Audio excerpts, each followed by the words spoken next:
BJP কর্মী অর্জুন চৌরাশিয়ার ময়না তদন্তে নিরপেক্ষতা নিয়ে প্রশ্ন তুললেন মেয়র ফিরহাদ হাকিম। আদালতের দৃষ্টি আকর্ষণ করা উচিত বলে মন্তব্য করলেন তিনি। অন্যদিকে ময়না তদন্তের সময় আদালতের নির্দেশ অবমাননা করছেন বলে পাল্টা অভিযোগ করলেন বিজেপি নেতা শ্রমিক ভট্টাচার্য। কমান্ড হাসপাতালে ময়না তদন্ত শেষ, বিজেপি নেতার দেহ আনা হয় আরজি করে। সেখান থেকে বিজেপি রাজ্য দফতরে শেষ শ্রদ্ধা জানানো হয় অর্জুন চৌরাশিয়াকে। সেখান থেকে কাশীপুরে নিয়ে যাওয়া হয় বিজেপি কর্মীর দেহ। নিমতলা শ্মশানে বিজেপি কর্মীর শেষকৃত্য। বিজেপি যুবনেতার রহস্য মৃত্যুর পর আজও থমথমে কাশীপুর। পুলিশের তদন্তে ভরসা নেই। ঘটনায় সিবিআই তদন্তের দাবি জানালো মৃত বিজেপি কর্মীর পরিবার। অন্যদিকে ঘটনার পরই মৃতের বাড়ি ও ঘটনাস্থলে বসানো হয় 8টি সিসিটিভি। 3D স্ক্যানারের মাধ্যমে ঘটনাস্থলে ছবি সংগ্রহ করে লালবাজারের হোমিসাইড শাখার অফিসাররা গতকাল সকালে পরিত্যক্ত রেল কোয়ার্টারে বিজেপি যুব মোর্চার মণ্ডল সভাপতি অর্জুন চৌরাশিয়ার ঝুলন্ত দেহ উদ্ধার হয়। খুনের অভিযোগে গতকাল দিনভর কুলকালাম হয় কাশীপুরে। আজ সকালে মৃত্যু তদন্তে কাশীপুরে যায় লালবাজারের গুন্ডা দমন শাখা। সকালে জটিলতার পর শুরু হয় কাশীপুরের মৃত বিজেপি নেতা অর্জুন চৌরাশিয়ার ময়না তদন্ত।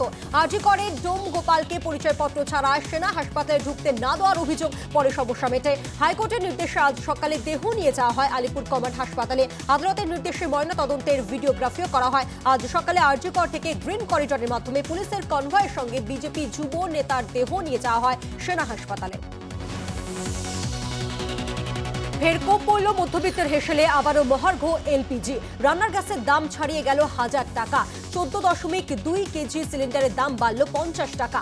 বর্তমানে সিলিন্ডার প্রতি রান্নার গ্যাসের দাম বেড়ে দাঁড়িয়েছে 1026 টাকা। গত কয়েক মাস ধরেই লাগাতার বাড়ছে পেট্রোপণ্যের দাম। লাফিয়ে লাফিয়ে দাম বাড়ছে পেট্রোল ডিজেলের। তার জেরে আকাশ ছোঁয়া দাম নিত্য প্রয়োজনীয় জিনিসের। এই অবস্থায় নতুন করে রান্নার গ্যাসের দাম বাড়ায় হাঁসফাঁস অবস্থা মধ্যবিত্তের। রান্নার গ্যাসের দাম 1000 পার। একযোগে কেন্দ্র এবং বিজেপিকে নিশানা করলেন মুখ্যমন্ত্রী মমতা বন্দ্যোপাধ্যায়। টুইটে মুখ্যমন্ত্রী লেখেন, দেশের মানুষকে দুর্ভোগে ফেলা বন্ধ করুক কেন্দ্র। জ্বালানি, এলপিজি এবং নিত্য প্রয়োজনীয় পণ্যের দাম বেড়েই চলেছে। গ্রেট ইন্ডিয়ান লুট চালাচ্ছে বিজেপি। মানুষকে বোকা বানানো হচ্ছে। অবিলম্বে মানুষকে যন্ত্রণা দেওয়া বন্ধ করুক সরকার। টুইটে তো মুখ্যমন্ত্রী। রান্নার গ্যাসের দাম 1000 টাকা ছাড়িয়েছে। এবার আবার উনুন ধরানো শিখতে হবে বাড়ির মহিলাদের। উনুন ধরানোর প্রতীকী প্রশিক্ষণ কেন্দ্র খুলে অভিনব প্রতিবাদ তৃণমূল কংগ্রেসের। কালীঘাটে এই প্রতিবাদ কর্মসূচির আয়োজন করে তৃণমূল কংগ্রেস। অন্যদিকে রান্নার গ্যাসের দাম বৃদ্ধির প্রতিবাদে রাস্তায় নেমে বিক্ষোভ দেখায় এসইউসিআইও। অমিত শাহর সঙ্গে ডিনারের পর দিন ফিরহাদ হাকিমের সঙ্গে একই মঞ্চে সৌরভ রাজনীতিতে এলে ভালো কাজ করবেন। ডোনার মন্তব্যে নতুন করে জল্পনা, যদিও জল্পনা ওড়ালেন সৌরভ গাঙ্গুলি। মুখ্যমন্ত্রী আমার খুব কাছের মানুষ বললেন বিসিসিআই প্রেসিডেন্ট। বাইপাসের ধারে বেসরকারি ক্লিনিকের উদ্বোধনী অনুষ্ঠানে ছিলেন সৌরভ, ডোনা সহ ফিরহাদ হাকিম। সৌরভের বাড়িতে অমিত শাহর নৈশভোজ। সঙ্গে ছিলেন শুভেন্দু অধিকারী, সুকান্ত মজুমদার, স্বপন দাশগুপ্ত। এই নিয়ে টুইটারে কটাক্ষ কুণাল ঘোষের। বললেন, কেন্দ্রীয় স্বরাষ্ট্রমন্ত্রী বিখ্যাত ক্রিকেটারের বাড়ি যেতেই পারেন, ব্যক্তিগত সম্পর্ক। প্রশ্ন, বিজেপির অন্য নেতারাও কি আমন্ত্রিত ছিলেন, নাকি নেতার পিছনে ঘুরতে ঘুরতে বিনা আমন্ত্রণে ঢুকে খেতে বসে গিয়েছেন? কাশীপুরে মৃত্যু নিয়ে দিনভর কুৎসা আর কুম্ভীর আশ্রিত যা পরিশ্রম গেল। কোন পথে অশনি? দক্ষিণ আন্দামান সাগরে তৈরি ঘূর্ণাবর্ত পশ্চিম মধ্য বঙ্গোপসাগরের উপর রয়েছে। কাল বিকেলে ঘূর্ণিঝড়ে পরিণত হওয়ার সম্ভাবনা। কাল রাত থেকে স্থলভাগের দিকে এগোবে ঘূর্ণিঝড় অশনি। দক্ষিণ ওড়িশা এবং অন্ধ্র উপকূলের দিকে এগোতে থাকবে। মঙ্গলবার উপকূলে আছড়ে পড়তে পারে ঘূর্ণিঝড় অশনি। তার জেরে সোমবার দুপুর থেকে ভারী বৃষ্টির সতর্কতা। অন্ধ্রপ্রদেশ এবং ওড়িশা উপকূলের দিকে ধেয়ে আসবে ঘূর্ণিঝড় অশনি। পরিস্থিতির দিকে নজর রাখছে পশ্চিমবঙ্গ। নিম্নচাপ আবহে 10ই মে থেকে 13ই মে পর্যন্ত দক্ষিণবঙ্গের বিভিন্ন জেলা জুড়ে ভারী বৃষ্টিপাতের সম্ভাবনা। 10ই মে থেকে মৎস্যজীবীদের মাছ সমুদ্রে যেতে বারণ করা হয়েছে। এ রাজ্যের উপকূলে জেলাগুলোতে কড়া সতর্কতা নিয়েছে প্রশাসন। উপকূলে জেলাগুলোতে ব্লক স্তরে কন্ট্রোল রুম তৈরি করা হচ্ছে। পাশাপাশি প্রশাসনের তরফ থেকে 5টি আপৎকালীন কুইক রেসপন্স টিমও তৈরি করা হয়েছে। সব থেকে ঝুঁকিপূর্ণ এলাকাগুলোতে সিভিল ডিফেন্স কর্মীরা মোতায়েন থাকবেন। প্রয়োজনে এনডিআরএফ, এসডিআরএফ এবং কোস্ট গার্ডের সাহায্য নেওয়া হবে বলেও প্রশাসনের তরফে জানানো হয়েছে। কয়লা মামলায় বারবার তলবের পরেও আসেনি রুজিরা। আদালতে জানানোর পরই অভিষেক জয়ের বিরুদ্ধে জামিনযোগ্য গ্রেফতারি পরোয়ানা জারি। 20 আগস্টের মধ্যে দিল্লির পাতিয়ালা হাউস কোর্টে হাজিরার নির্দেশ। ভোট পরবর্তী অশান্তি মামলায় অনুব্রত মণ্ডলের বিরুদ্ধে সুপ্রিম কোর্টের দ্বারস্থ হল সিবিআই। অনুব্রত রক্ষা কবচের বিরুদ্ধে সুপ্রিম কোর্টে মামলা করতে চলেছে কেন্দ্রীয় সংস্থা। বীরভূমের ইলামবাজারে একটি খুনের মামলায় নাম জড়ায় অনুব্রত মণ্ডলের। ওই মামলায় অনুব্রতকে রক্ষা কবচ দেয় কলকাতা হাইকোর্ট। হাইকোর্টের নির্দেশকে চ্যালেঞ্জ জানিয়ে এবার শীর্ষ আদালতে দ্বারস্থ সিবিআই। পাকস্টির গণধর্ষণ কাণ্ডে গৃহীত হবে না সুজেট জর্ডানের বয়ান। মূল অভিযুক্ত কাদের খানের বিচার পর্বে নির্দেশ দিল বিচারপতি জয়মাল্য বাগচির ডিভিশন বেঞ্চ। পাকস্টির গণধর্ষণ কাণ্ডের প্রথম পর্যায়ে 4 অভিযুক্তকে গ্রেফতার করা হয়েছিল। নিম্ন আদালতে বিচার পর্ব শুরু হয়। সেখানে সাক্ষ্য দিয়েছিলেন সুজেট। পরে সুজেটের মৃত্যু হয়। তারপর অভিযুক্তকে হেফাজতে নেয় পুলিশ। সুজেটের বয়ান ব্যবহারে অনুমতি দিয়েছিল নিম্ন আদালত। সেই মামলা হাইকোর্টে এলে সুজেটের বয়ান নিতে অস্বীকার করে হাইকোর্টের ডিভিশন বেঞ্চ। তৃণমূলের মহিলা পঞ্চায়েত প্রধানকে হেনস্থার অভিযোগ দলেরই একাংশের বিরুদ্ধে। ঘটনাটি ঘটেছে বাদুরিয়ার যদুরহাটি গ্রাম পঞ্চায়েতে। পঞ্চায়েত দপ্তরে ঢুকে মহিলাকে মারধর, হেনস্থার অভিযোগ ওঠে।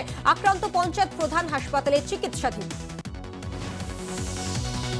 বচসার জেরে স্ত্রীর মাথায় বাটখারা দিয়ে আঘাত, ঘটনাস্থলে মৃত্যু। ঘটনার পরই বিষকে আত্মঘাতী স্বামী। ঘটনাটি ঘটেছে পূর্ব মেদিনীপুরের পাঁশকুড়ার পুরুল গ্রামে। অভিযোগ, স্বামীর অতিরিক্ত মদ্যপানের কারণে প্রায় অশান্তি চলত পরিবারে। শুক্রবার রাতেও স্ত্রীর সঙ্গে বচসায় জড়ান স্বামী নারায়ণ জানা। ঝগড়া চলাকালীন স্ত্রীর মাথায় বাটখারা দিয়ে আঘাত করে বলে অভিযোগ। ঘটনাস্থলে মৃত্যু হয় নারায়ণের স্ত্রীর। তারপরে বিষকে আত্মহত্যা করেন নারায়ণ। ঘটনা তদন্ত শুরু করেছেন পুলিশের অফিসাররা। দীঘায় ঘুরতে গিয়ে পর্যটকের মৃত্যু ঘিরে রহস্য। আজ সকালে হোটেলের সামনে রক্তাক্ত অবস্থায় দেহ উদ্ধার করে পুলিশ। মৃত যুবকের নাম আবু আলিফ।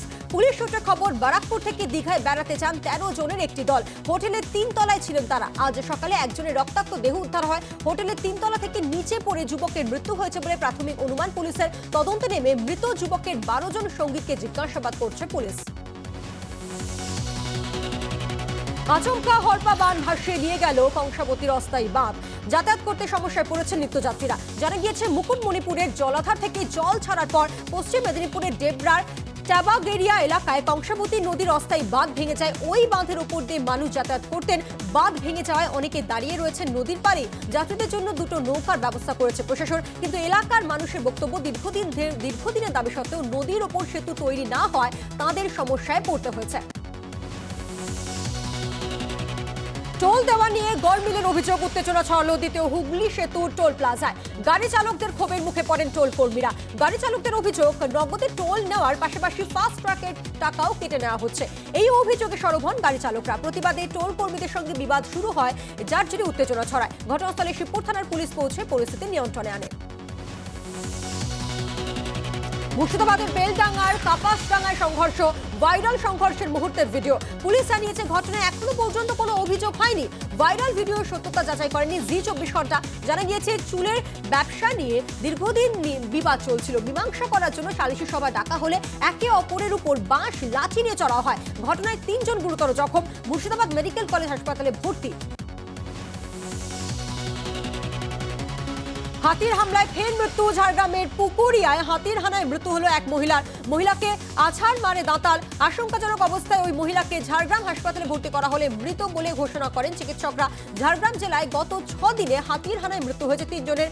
বারবার হাতির হানায় উদ্বেগে ঝাড়গ্রামের জঙ্গল লাগোয়া বাসিন্দারা। ময়নাগুড়িতে আত্মীয়ের বিয়েতে এসে দুর্ঘটনা। পরিবারের সঙ্গে পিকনিক করতে গিয়ে তিস্তায় তলিয়ে গেলেন তরুণী। শিলিগুড়ির ভক্তিনগরের বাসিন্দা ওই তরুণীর দেহ উদ্ধার করলেন সিভিল ডিফেন্স কর্মীরা। তাদের সাহায্য করেন স্থানীয়রাও। গতকাল পা পিছলে তিস্তায় তলিয়ে যান 22 বছরের বিদিশা দাস। আজ ঘটনাস্থল থেকে প্রায় 10 কিলোমিটার দূরে বার্নিশ এলাকায় শিশাবাড়ি চর থেকে উদ্ধার হয় তরুণীর দেহ। বিদ্যুতের খুঁটিতে ওঠে মানসিক ভারসাম্যহীন যুবকের কেরামতি। তাকে নামাতে গিয়ে হুলস্থুল কাণ্ড আরামবাগে। স্থানীয় বাসিন্দাদের অনুরোধের পরেও নামতে রাজি হননি ওই যুবক। তাকে নামাতে ঘটনাস্থলে পৌঁছয় পুলিশ এবং দমকল। তাদের চেষ্টাতেও নামানো সম্ভব হয়নি ওই যুবককে। দমকল ও পুলিশ নামানোর চেষ্টা করলে বিদ্যুতের খুঁটি থেকে আচমকাই ঝাঁপ দেয় সে। ঘটনার জেরে এলাকায় চাঞ্চল্য ছড়ায়। গুরুতর জখম অবস্থায় হাসপাতালে ভর্তি ওই যুবক। জামশেদপুরে টাটা ইস্পাত কারখানায় বিস্ফোরণের পর ভয়ঙ্কর আগুন লাগলো কোক প্ল্যান্টে। আগুনে ঝলসে অন্তত 3 জন শ্রমিক আহত হয়েছেন বলে জানা গিয়েছে। খবর পেয়ে ঘটনাস্থলে পৌঁছয় দমকলের 5টি ইঞ্জিন। দমকলের বেশ কয়েক ঘন্টা লড়াইয়ের পর আগুন কিছুটা নিয়ন্ত্রণে আসে। শনিবার বেলা 10টা বেজে মিনিটে আচমকা বিস্ফোরণের শব্দ শোনা যায় টাটার কোক প্ল্যান্টে। তারপরে দ্রুত আগুন ছড়িয়ে পড়ে। কারখানার শ্রমিকরা জানিয়েছেন, যে প্ল্যান্টে বিস্ফোরণ হয়েছে সেখানে কাজ বন্ধ ছিল, তার ফলে বড়সড় দুর্ঘটনা এড়ানো গিয়েছে বলে কারখানা সূত্রের খবর। মুম্বাইয়ের সান্তাক্রুজের এলআইসি অফিস ভবনে আগুন, ঘটনাস্থলে দমকলে 8টি ইঞ্জিন। দমকল সূত্রে খবর, এলআইসি ভবনের দ্বিতীয় তলায় বেতন সঞ্চয় প্রকল্প বিভাগে আগুন লাগে। বৈদ্যুতিক তার, ইনস্টলেশন, কম্পিউটার, ফাইল রেকর্ড, কাঠের আসবাবপত্র আগুনে পুড়ে গিয়েছে। এখনো পর্যন্ত হতাহতের কোনো খবর নেই। দেশে বাড়ছে করোনা সংক্রমণ। গত 24 ঘন্টায় দেশে নতুন করে করোনা সংক্রমিত হয়েছেন ৩,৮০৫ জন। গতকাল সংখ্যাটা ছিল ৩,৫৪৯। একদিনে মৃত্যু হয়েছে 22 জনের। করোনা মুক্ত হয়েছেন ৩,১৬৮ জন। এই মৃত্যুতে দেশে সক্রিয় রোগীর সংখ্যা ২০,৩০৩ জন।